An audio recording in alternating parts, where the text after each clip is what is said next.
Hello student, welcome back to my channel easy learning 100%। तो student, आज मैं आपको स्टैंडर्ड सेकंड का मैथमेटिक्स का वर्कबुक का chapter number 20 12 months in a year कराने जा रही हूँ। तो चलिए स्टार्ट करते हैं। आपको जैसे कि स्टूडेंट पता है 12 मंथ्स होते हैं हमारे इन अ ईयर में, मीन्स एक साल में टोटल 12 मंथ्स होते हैं। ओके, आपको पता है जनवरी, फरवरी, मार्च, अप्रैल, मई, जून, जुलाई, अगस्त, सितंबर, अक्टूबर, नवंबर एंड दिसंबर, ये मिला के पूरे 12 डेज होते हैं। ठीक है, तो चलिए स्टार्ट करते हैं। इसी से रिलेटेड हमारा ये चैप्टर है।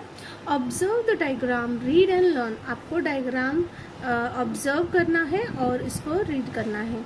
The names of the months of the Gregorian year. Okay, Gregorian year means जो हमारा ईयर साल होता है उसे हम ग्रेगोरियन ईयर कहते हैं।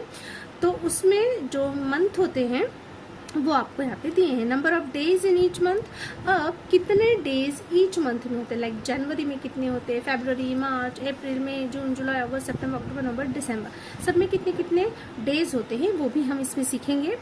फिर है name of the 3 seasons. Okay, कौन से हमारे 3 सीजन से, हमारे इंडिया में 3 सीजन होते हैं तो वो सीजन कौन से हैं वो भी हम देखेंगे। से allowed the Gregorian year has 12 months. सबसे पहले आपको ये पता होना चाहिए कि आपको ये फिल इन द ब्लैंक्स में भी आ सकता है the dash year has 12 month, तो ग्रेगोरियन, या तो ऐसे आ सकता है कि the Gregorian year has dash months, तो 12 months. January is the first month of the year, ऐसे भी आ सकता है dash is the first month of the year. सबसे पहला मंथ क्या होता है, तो जनवरी। December is the last month of the year, और सबसे लास्ट वाला मंथ क्या होता है, तो दिसंबर। ओके, देखिए विल आपको दिख रहा है, इसमें लिखा है इंग्लिश मंथ ग्रेगोरियन ईयर। तो चलिए जनवरी से हम स्टार्ट करते हैं। जनवरी में 31 डेज, फरवरी 28 और 29 डेज। आपको पता है 4 साल में हमारा लीप ईयर आता है जिसमें फरवरी में 29 डेज होते हैं। हर 4 साल बाद 29 डेज होते हैं। ओके, फरवरी में नहीं तो 28 होते हैं। मार्च में 31 डेज, अप्रैल में 30 डेज, मई में 31 डेज, जून में 30 डेज, जुलाई में 31 डेज, अगस्त में 31 डेज, सितंबर में 30 डेज, अक्टूबर में 31 डेज, नवंबर में 30 डेज और फिर दिसंबर में 31 days. Okay, fill in the blanks. तो चलिए इससे रिलेटेड कुछ फिल इन द ब्लैंक्स है वो हम करते हैं। The month which have 30 days are. कौन से मंथ में 30 डेज होते हैं वो आपको लिखना है। तो देखिए हम यहाँ पे काउंट करते हैं कौन से मंथ में होता है। तो देखिए 30 डेज किस किस में है, जनवरी, फरवरी, मार्च, अप्रैल। देखिए 1 अप्रैल में है तो हमने अप्रैल लिख दिया। उसके बाद मई में नहीं है, जून में है तो जून लिख दिया। फिर जुलाई, अगस्त, सितंबर में 30 है तो फिर सितंबर लिख देंगे। उसके बाद सीधा नवंबर में 30 है तो नवंबर में मीन्स टोटल 1 2 3 4 मंथ ऐसे हैं जिसमें 30 डेज होते हैं। ओके, नेक्स्ट क्वेश्चन है student, the number of days in February are. आपको पता है फरवरी में 28 और 29 डेज होते हैं। ये तो पहचानना बहुत इजी है, जब डैश और डैश आएगा तो 28 और 29 ही होगा। The number of months having 31 days. यहाँ पे पूछा है किस मंथ में 31 डेज होते हैं, वो नहीं पूछा है, कितने मंथ में होते हैं वो पूछा है। तो चलिए देखते हैं। 31 1 हो गया, जनवरी 1, फिर मार्च 2, फिर मई 3, फिर जुलाई 4, देन अगस्त 5, देन अक्टूबर 6, देन दिसंबर 7। तो टोटल 7 होते हैं। ओके स्टूडेंट, तो देखिए यहाँ पे मैंने आंसर लिखा है 7। The number of months having 31 days is 7। Next है the month that comes before April is. अप्रैल के बिफोर कौन सा मंथ आता है, तो जनवरी, फरवरी, मार्च, अप्रैल। कौन आता है, मार्च आता है। देखिए अप्रैल के पहले मार्च आता है। Okay, the month that comes after July. जुलाई के बाद क्या था, आफ्टर मीन्स बाद में। तो चलिए जुलाई ढूंढते हैं। जुलाई के बाद कौन है, अगस्त, तो यहाँ पे अगस्त आएगा। The month between September and November. तो सितंबर और नवंबर के बीच में कौन है, देखिए अक्टूबर बैठा हुआ है, so October. The season that comes after rainy season is. Yes, हम सीजन भी देख लेते हैं। तो देखिए यहाँ पे है जैसे कि अगर हमारा पहले समर है सीजन, ठीक है, समर के बाद आता है रेनी सीजन, फिर विंटर, फिर विंटर के बाद समर, फिर समर के बाद रेनी सीजन। ये चक्र ऐसे ही व्हील चलता जाता है। ओके, तो यहाँ पे क्या पूछ रहा है, the season that come after rainy season. तो रेनी सीजन के बाद कौन सा मंथ आता है, कौन सा सीजन आता है, तो विंटर। आंसर आ जाएगा विंटर। ओके, समर मीन्स गर्मी, रेनी मीन्स बारिश और विंटर मीन्स ठंडी। The season that comes after winter is, और विंटर के बाद कौन आता है, तो समर आता है। ओके, चलिए आगे देख लेते हैं क्या है। ये तो हो गया हमारा स्टूडेंट ग्रेगोरियन मंथ। अब आते हैं हम इंडियन मंथ्स पे। वो हमारा ग्रेगोरियन मंथ था, ईयर था, तो यहाँ पे हमारा इंडियन मंथ है। तो चलिए देखते हैं। Observe the diagram, read and learn the name of the month of the Indian calendar. हमारे इंडियन कैलेंडर के कौन कौन से मंथ होते हैं वो आज हम इसमें देखेंगे। The names of the 6 season, और कौन से 6 सीजन होते हैं। ओके, जो ग्रेगोरियन होता है स्टूडेंट उसमें पूरे सिर्फ 3 सीजन होते हैं, लेकिन जो हमारा इंडियन कैलेंडर है उसमें पूरे मिला के 6 सीजन होते हैं। Okay, the Indian calendar has 12 months. Indian calendar में भी 12 मंथ्स होते हैं। Chaitra is the first month of the year, सबसे पहला महीना चैत्र का होता है, और Phalgun is the last month of the year. तो फाल्गुन जो होता है सबसे लास्ट का मंथ होता है। तो चलिए हम इसको रीड करते हैं। मंथ चैत्र, वैशाख, ज्येष्ठ, आषाढ़, श्रावण, भाद्र, अश्विन, कार्तिक, अग्रहायण और मार्गशीर्ष। इसे हम अग्रहायण भी बोल सकते हैं और मार्गशीर्ष, दोनों में से कोई एक बोल सकते हैं आप। Okay, Paush, Magh and Phalgun. तो ये है हमारे total 12 months of Indian months. Okay, see next. चलिए इसका फिल इन द ब्लैंक्स अब देखते हैं हम। ये आपको लर्न करना है student. The last 4 month of the Indian calendar are, Indian calendar के लास्ट के 4 मंथ। तो देखिए लास्ट मंथ हमारा फाल्गुन होता है ना, तो यहाँ से हम काउंट करेंगे। देखिए फाल्गुन, माघ, पौष और अग्रहण। तो यहाँ पे आ जाएगा अग्रहण, पौष, माघ, फाल्गुन। ये हमारे लास्ट 4 मंथ होते हैं। तो ये आपको लिखना है। आप चाहे तो अग्रहायण लिखे या तो फिर मार्गशीर्ष लिखे, दोनों भी राइट है। The 7th month of the Indian calendar is, Indian calendar का 7th नंबर पे कौन सा मंथ आता है। तो चलिए चेक करते हैं। 1 2 3 4 5 6 7, अश्विन आया। तो यहाँ पे आंसर क्या आ जाएगा, अश्विन।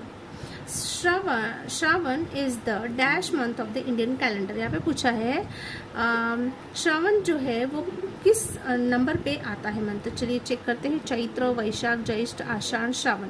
तो श्रावण कितने नंबर पे आया, 1 2 3 4 5। तो आंसर आ जाएगा 5th। Okay, the month Vaishakh is between the month Vaishakh किस मंथ के बीच में आता है। तो चलिए देखते पहले वैशाख है कहाँ। वैशाख चैत्र, वैशाख। तो देखिए चैत्र और ज्येष्ठ के बीच में आया, तो आंसर आ जाएगा Chaitra and Jyeshtha. The season that comes after Sharad. तो पहले अब मैं आपको सीजन के बारे में बता देती हूँ। देखिए यहाँ पे सीजन है कौन कौन सा है। वसंत, ग्रीष्म, वर्षा, शरद, हेमंत, शिशिर। ओके, तो ये हमारे पूरे कितने मंथ होते हैं स्टूडेंट, 6 मंथ होते हैं। ओके, तो यहाँ पे पूछा है कि the season that comes after Sharad. देखिए शरद के बाद कौन आता है, हेमंत। तो हेमंत आएगा answer. The season before Vasant is, Vasant के पहले क्या है, तो वसंत के पहले है हमारा शिशिर। ओके, तो आंसर आ जाएगा शिशिर। चलिए आगे देखते हैं क्या है। Right the names of any 3 Indian festivals and month in which they fall. आपको कोई भी इंडियन फेस्टिवल, 3 इंडियन फेस्टिवल के नाम लिखने हैं और वो कौन से मंथ में आते हैं वो लिखने हैं। तो पहला है गणेश चतुर्थी जो कि सितंबर में आता है, क्रिसमस दिसंबर में आता है, होली मार्च में आती है। Okay, look at the school calendar and answer the following question. आपको ये कैलेंडर देखना है, कैलेंडर को देख के आपको आंसर्स बताने हैं। ओके, तो चलिए स्टार्ट करते हैं। यहाँ पे देखिए मंथ दिसंबर का दिया हुआ है, संडे से लेके सैटरडे है। यहाँ पे 7 को पिकनिक लिखा है, 21 को फन फेयर लिखा है, 13 को स्पोर्ट्स कॉम्पिटिशन लिखा है और 20 को ड्राइंग कॉम्पिटिशन लिखा है, 12 को स्पोर्ट्स कॉम्पिटिशन लिखा है और 13 को भी, दोनों में भी स्पोर्ट्स कॉम्पिटिशन मीन्स 2 दिन चला है यहाँ पे। फिर 25 को क्रिसमस पार्टी है, तो ये है इसमें। चलिए अब देखते हैं क्या है question. How many Mondays are there in the month. बहुत इजी है स्टूडेंट, आपको क्या करना है, कैलेंडर को अच्छे से देखना, ऑब्जर्व करना है और देखना है कि कितने मंडेज आए हैं इस मंथ में। ये दिसंबर का मंथ है, तो चलिए मंडे को काउंट करते हैं। मंडे इधर है, तो मंडे 1 2 3 4 5 कितने हैं, 5। ये मंडे जो है 5 आए हुए हैं, तो आंसर आ जाएगा 5। Next, how many Saturdays are there in the month. इस मंथ में कितने सैटरडेज आए हैं, तो चलिए काउंट करते हैं सैटरडे। और ये रहा हमारा सैटरडे, तो 1 2 3 4 कितने आए हैं, 4। तो आंसर में आ जाएगा स्टूडेंट 4। नेक्स्ट क्वेश्चन है on which day is the Christmas party. बहुत ईजी है, क्रिसमस पार्टी कौन से डे पे है, चलिए देखते हैं। ये दिख रहा है आपको, ये 25 को क्रिसमस पार्टी, बट आपको डेट नहीं पूछा है, डे पूछा है। तो देखिए इस लाइन में जाइए, वेड लिखा है, मीन्स वेंसडे। ओके, तो आंसर क्या आ जाएगा, वेंसडे। WEDNESDAY। इसे स्टूडेंट वेडनेसडे नहीं बोलते हैं, वेंसडे बोलते हैं। ओके, बिकॉज यहाँ पे डी साइलेंट है तो वेंसडे होता है। ये आ जाएगा आपका, देख के लिखना आपको। फिर नेक्स्ट है on which 2 days of the week from Monday to Saturday there is no special school event. यहाँ पे पूछा है कि कौन से 2 दिन हफ्ते में ऐसे हैं मंडे से लेके सैटरडे तक जहाँ पे there is no school event, कोई भी स्कूल इवेंट नहीं है उस दिन। तो चलिए देखते हैं क्या बोला है, मंडे टू सैटरडे। तो चलिए हम आ जाते हैं मंडे। देखिए यहाँ पे है मंडे से लेके सैटरडे। तो मंडे से लेके सैटरडे में आपको पूछा है कि Monday to Saturday there is no special school event. तो देखते हैं कौन से दिन स्कूल इवेंट नहीं है। ठीक है, in on which 2 days of the week from Monday to Saturday there is no special school event. तो देखिए यहाँ पे मंडे को देखिए कुछ भी नहीं है ना, यहाँ पे मंडे दिख रहा है।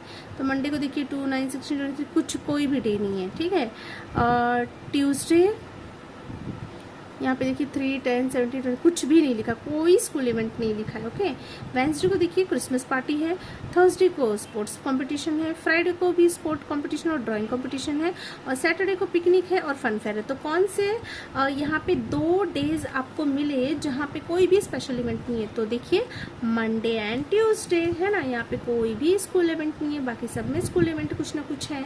तो आंसर आ जाएगा स्टूडेंट मंडे एंड ट्यूसडे। बहुत ईजी है। Next, which 2 school events are on Saturdays. पूछा है कौन सा 2 स्कूल इवेंट सैटरडे को है। तो चलिए सैटरडे में जाते हैं। तो देखिए 7 को पिकनिक है और 21 को फन फेयर है। तो यहाँ पे डे नहीं पूछा है, सिर्फ पूछा कि कौन से इवेंट है। तो आंसर आ जाएगा पिकनिक एंड फन फेयर। तो आंसर लिख देंगे student, picnic and fun fair. Okay, next question, which event is on 2 consecutive days। Consecutive का मतलब आपको पहले बता देती हूँ स्टूडेंट, एक के बाद एक मीन्स कंटिन्यू। ओके, तो कौन सा इवेंट कंटिन्यू डेज में है, कौन सा वो इवेंट है जो कंटिन्यू है 2 दिन। तो देखिए यहाँ पे दिख रहा है आपको स्पोर्ट्स कॉम्पिटिशन मीन्स 12 और 13। तो आंसर क्या आ जाएगा स्टूडेंट यहाँ पे, विच 2 स्कूल इवेंट आर, हाँ तो यहाँ पे क्या है, दोनों भी स्पोर्ट कंपटीशन है। तो यहाँ पे आंसर क्या आ जाएगा, विच इवेंट, तो स्पोर्ट्स, कौन सा इवेंट पूछा है तो sport competition and drawing competition. No, which event is on 2 consecutive day ना। तो देखिए 2 consecutive डे पे यहाँ पे 12 है, यहाँ पे 13 है। ओके स्टूडेंट, यहाँ पे स्पोर्ट कंपटीशन ही आएगा, ड्राइंग कंपटीशन नहीं आएगा, बिकॉज देखिए यहाँ पे क्या पूछा है, विच event is on 2 consecutive day consecutive day यानी लगातार। तो देखिए 12 और 13 है, तो ये consecutive डे हुआ ना, ये ड्राइंग नहीं होगा, आपको सिर्फ यही लिखना है, क्या, स्पोर्ट कंपटीशन। ठीक है, तो आंसर क्या आ जाएगा, स्पोर्ट्स कंपटीशन। नेक्स्ट है, डेट ऑन संडे इज 1। क्या बोल रहा है कि संडे को 1 डेट है, आपको दिख रहा है, यस। आगे क्या पूछा है, what will be the date on the next Sunday. अगर इस संडे को 1 डेट है तो नेक्स्ट संडे को क्या होगा। तो देखिए नेक्स्ट संडे को 8 है, तो आंसर क्या आ जाएगा 8। ओके, तो यहाँ पे स्टूडेंट आप करेक्शन कर लीजिए, विच event is on 2 consecutive days, कौन सा इवेंट 2 दिन लगातार है। सो स्पोर्ट्स कॉम्पिटिशन, बस यहाँ पे स्पोर्ट्स कॉम्पिटिशन है। ये किसी बच्चे ने रॉन्ग आंसर लिखा है, तो यहाँ पे ये नहीं आएगा। ओके, इसको कट कर देती हूँ, सिर्फ और सिर्फ स्पोर्ट्स कंपटीशन आएगा। ओके, तो ये हो गया हमारा कंप्लीट आंसर। देख लीजिए आप अच्छे से, इसको समझ लीजिए, देख लीजिए। तो यहाँ पे जो है स्टूडेंट, ये हमारा चैप्टर इतना कंप्लीट हो गया है। 2 पेजेस लास्ट है, थोड़ा सा ही है, वो भी करा देती हूँ। देखिए from the calendar of the year find out the days of the week. Okay, आपको बोला है कि आपने अपने कैलेंडर में से देखिए और डेज ऑफ द वीक आपको करना है। ओके, कौन सा डेज ऑफ द वीक है वो आपको लिखना है। देखिए, माई बर्थडे फॉल्स ऑन, आपका बर्थडे कभी आता है तो आपको लिखना है, जैसे कि 8 जुलाई है। ओके, जिस बच्चे का ये बुक है उसका 8 जुलाई है तो उसने 8 जुलाई लिखा है। My mother's birthday falls on, और उसकी मम्मी का बर्थडे कभी है 17 जनवरी। तो आपको भी स्टूडेंट आपके आप अगर कर रहे हैं तो आपकी मम्मी का जो बर्थ ईयर डे है वो आपको लिखना है। Okay, my father's birthday falls on, और पापा का भी बर्थडे आपको यहाँ पे लिखना है। My brothers sisters cousins birthdays fall on, अगर आपके पास ब्रदर है तो उसका बर्थडे लिखिए, सिस्टर है तो उसका लिखिए, और कजिन्स है तो उसका लिखिए। तो 28 सितंबर यहाँ पे लिखा है, आपका जो भी है वो लिख सकते हैं। क्रिसमस फॉल्स ऑन, क्रिसमस देखिए एक फिक्स्ड डे और डेट पे ही होते हैं, एक फिक्स्ड मंथ में होता है, सॉरी एक फिक्स्ड मंथ और एक फिक्स्ड डेट पे होता है। तो क्रिसमस हमेशा 25 दिसंबर को ही होता है, तो ये आ जाएगा आपका आंसर। ये आपको सेम यही लिखना है। ओके, बाकी सब आपको अपना लिखना है। तो यहाँ पे स्टूडेंट हमारा ये जो चैप्टर है मंथ से रिलेटेड वो कंप्लीट होता है। आज अपने इस चैप्टर में Indian calendar month, Gregorian month, अपने जिसको हम इंग्लिश मंथ भी कहते हैं, तो वो आपने सीखा। तो यहाँ पे उससे रिलेटेड जितने भी थे क्वेश्चन सब आपने कंप्लीट कर लिए। इस पे बेस्ड आपको कहीं भी कोई भी क्वेश्चन आ जाए तो आप आराम से इसको कर सकते हैं। ओके, बिना किसी डिफ़िकल्टी के। तो यहाँ पे ये चैप्टर एंड होता है। Thank you so much for watching my video. मिलते हैं नेक्स्ट वीडियो में, तब तक के लिए बाय बाय।